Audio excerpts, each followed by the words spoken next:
Press the bell icon on the YouTube app to never miss a video from News Laundry.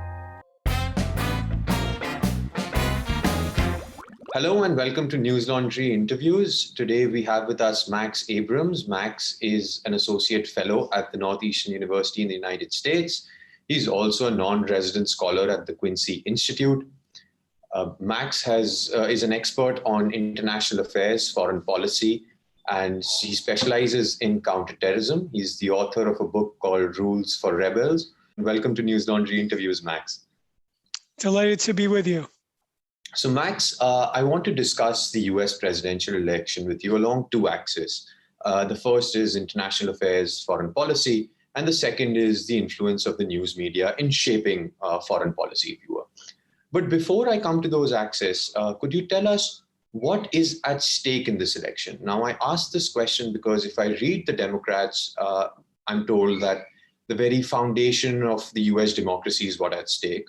But if I read and I watch the Republicans, they tell me there's anarchy at the gates. So is the situation this dire in the world's oldest democracy?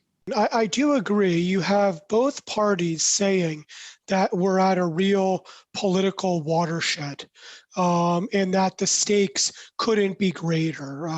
It's becoming a cliche. You know, this is the most important election of our lives.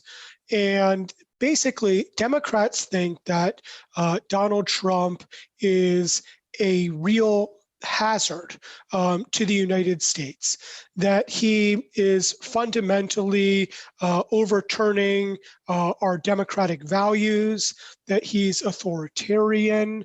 It's often alleged that he's in bed with Putin, that he's a Putin stooge, that Putin is a surrogate of Trump, and then there's an additional element, which is newer, about how Trump may change the composition of the Supreme Court, for example, and that if this nominee gets approved at the 11th hour, that it could overturn Roe v. Wade and make abortion illegal. Not all Republicans, but many of them point to the discord, and they blame it on what they see as wokeness, which is against Donald Trump, but also more broadly against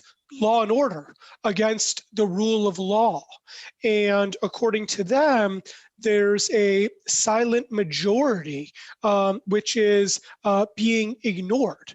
And so we'll see during the election whether such a silent majority does exist. If we sort of rewind back to, say, Obama's first election campaign, there were questions asked of him, right? Does he have the experience to lead the free world?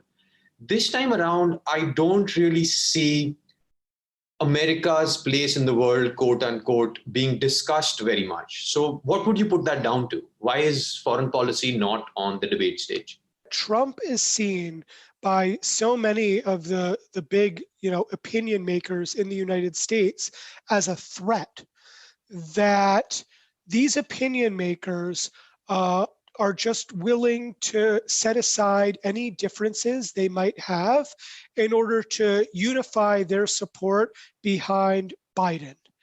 And this is going to be maybe smart in the short term, but it will be problematic in the long term. It's a good strategy for helping Biden to get elected, but a problematic strategy in terms of his actual leadership as president. Because to be more specific, what basically happened was you had this very initially fractured Democratic field. If you looked at the primaries, there was no clear front runner, certainly not Biden. Biden was not doing well in the primaries. He hadn't even won one. Two follow-ups. One, who is in President Trump's camp? And B, why isn't President Trump's camp talking more about foreign policy, given that Joe Biden's camp has this array of foreign policy ideologies that cannot be reconciled in a sense, according to what you're saying. So why isn't President Trump talking about it, or his camp? There's an irony because President Trump used to have a TV show where it was essentially based on having good employees, right? The famous line, "You're fired if the employee is no good." And yet Trump's own employees have been terrible. And so, Trump started off even during the transition as being quite unpopular among the more sort of educated class in the United States, like mainstream media, those who listen to NPR and in the New York Times and read the Washington Post. And so many people who initially might have been considered as a Trump aide or surrogate declared early on that they would be never Trumpers. That they weren't going to support him. And I think that it is carried throughout his presidency that there's been a deficit of brain power coming out of his camp. And so a lot of the unsavory aspects of what Trump has to do in terms of battling with the media and saying that it's fake news, a more popular, sort of savvy president would have professionals doing that for him. But instead, what we've seen over the past 4 years is very unpresidential. You have the president getting in the mud and saying, no, what CNN is saying is fake news. So you've sort of given us a bit of history on what George W. Bush did. And you've sort of indicated, but you haven't mentioned, what was Obama's foreign policy, particularly counterterrorism policy? I think that Obama was definitely moving in the direction away from the neocons. You'll recall that to Obama's credit, he gained a lot of political capital by opposing the Iraq War, unlike Hillary Clinton. I think, this is a real sort of counterfactual thing to say, but their competition against each other was tight. It was close. But in the end, Obama just barely squeaked by her. And I believe that had he supported the Iraq War, he would not have been able to do so. One of the main ways that he was able to neutralize Hillary Clinton, who was much better funded, much better connected, much more established, was by saying, well, how good really is your foreign policy acumen? You supported the Iraq War, I didn't. Has Trump been successful in no boots on the ground? Has his counterterrorism policy been a remarkable shift from sort of the Bush and Obama years and what Biden and sort of Trump are saying that they'll continue to do going forward? Has he been successful in doing that? Or has he not met the expectations of, say, someone like you who doesn't believe in regime change, who doesn't believe in boots on the ground? What is your assessment of Trump's counterterrorism policy? There are a lot of things about Trump that I could, criticize, but aspects of his foreign policy have made me happy. I think that if Trump had not been elected, I think that the conflict in Syria would have been much, much worse. I very much disagreed with Hillary Clinton's take on the Syria conflict. And Hillary, I'm a bit of a minority in terms of my intellectual views on foreign policy. Sort of the smart set agreed much more with Hillary Clinton. Hillary Clinton was a supporter of the rebels. She thought that the big problem was that we didn't support the rebels enough. Whereas I thought that the problem was that we supported the rebels too much. So not only did she want to supply heavier weapons to the rebels, but she also was flirting with the idea of a no-fly zone. in Syria, which was basically a pro-rebel American intervention because it would have been intended to counter Russian air power, as well as secondarily, Syrian air power. And I thought that this was a very, very bad idea. You're saying that Trump's appreciation of the troubles that the US is facing in Afghanistan is correct. He's moving in the right direction. My counter question to that would be then, the United States has been in war for 19 years in that country.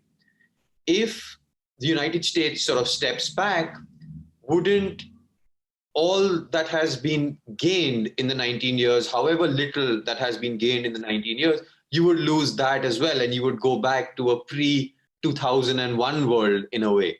So what would you say to somebody who would make that argument to you? I'm not going to be so naive as to pretend that if the United States withdraws fully, that things will go well in Afghanistan. I don't think they will.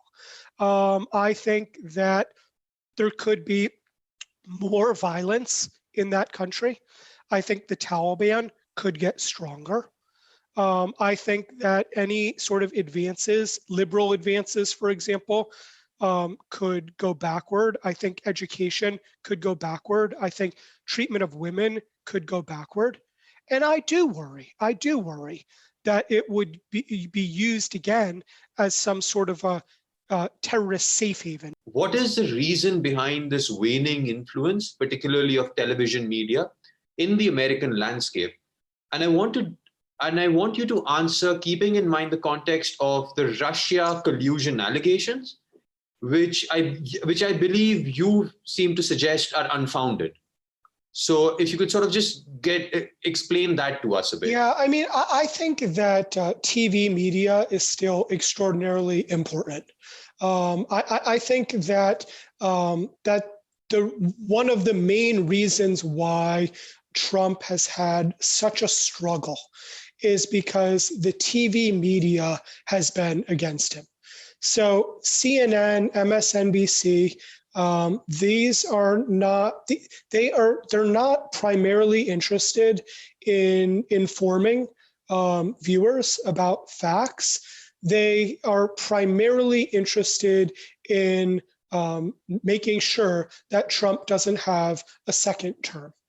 And so TV media, mainstream media has become more about activism than about education.